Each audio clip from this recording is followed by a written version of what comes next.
Really craving crab, and I have a daughter who does not like crab at all, and I wanted to come up with a recipe that would work for both of us. Today we're making lion's mane crab cake. Hi, I'm Silu Sao, and welcome to the Weekly Plant. Lion's mane is a mushroom that has the consistency and texture of crab when it's shredded into pieces.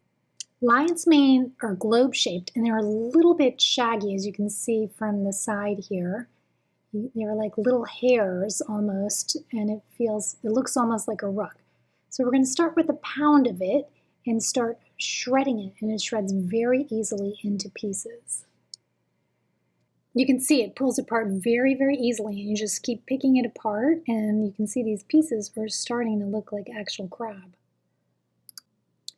You want to keep picking apart the mushroom. The bottom looks a little bit sandy, almost like flax seeds, and you just want to pick around that. You don't want to get the black parts into the mixture.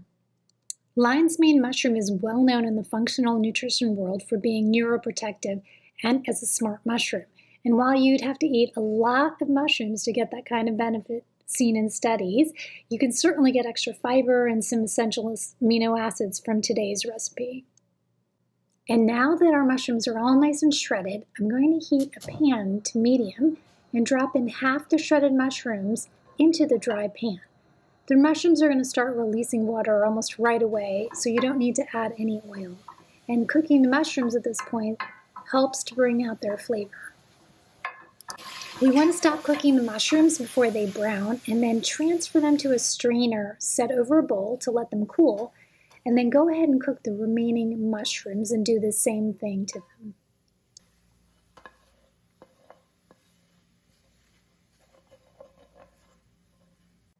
We're going to go ahead and make the base for our crab cake, starting with a 1/4 cup of vegan mayo, 1 teaspoon Dijon mustard, 1 teaspoon tamari, 1 tablespoon Old Bay seasoning, 1 egg. Give that a quick whisk. We're going to add the zest of half a lemon. You want to just be careful not to get the white parts, because that's the bitter part of the lemon. We're going to add 1 stalk of celery finely diced, 2 tablespoons of parsley,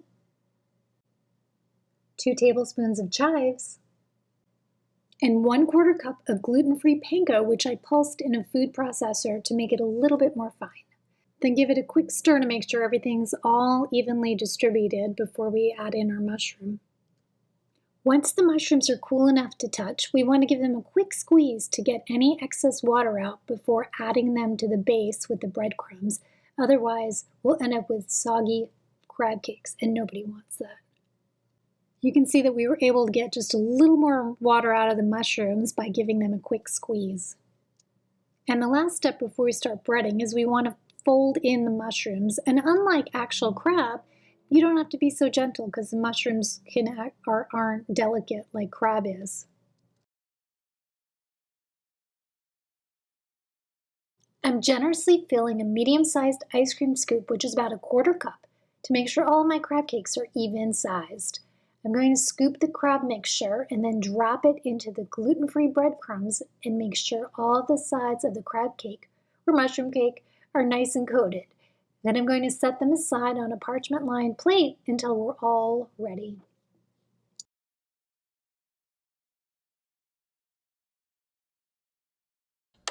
I'm going to heat a large skillet to medium, and I'm using a non-stick ceramic skillet here. And then I'm going to cover the bottom with oil. I want to cover it with enough oil, and I've used about 3 to 4 tablespoons of avocado oil here. And I like avocado oil because it stands up to really high heat. Then place the crab cakes into the pan and let them cook for 2 minutes. Turn them over and cook for another 2 minutes. When they're done, we'll place them on a plate lined with a paper towel to drain off any excess oil before we plate them. While our lion's mane crab cakes are cooling, we're going to make a really quick sauce that's a simple lemon sauce, and it complements the lemon in the cake. I've added a quarter cup of vegan mayonnaise to a bowl. You can use regular mayonnaise if you like as well. To the mayonnaise, we're going to add the zest of half a lemon. Then we're going to juice half a lemon into the bowl. Add a half teaspoon of salt and then whisk. And you'll want to just adjust the salt and seasoning. You can also throw in some chives into the sauce. So in case you're wondering, my daughter took a bite of the lion's mane crab cakes and she wouldn't eat anymore because she said it tastes just like crab. So the good news is that this is a great plant-based option for people that have gone vegetarian who might be craving crab. Thanks so much for watching. If you liked today's video, hit the like button and subscribe below, and we'll see you next week.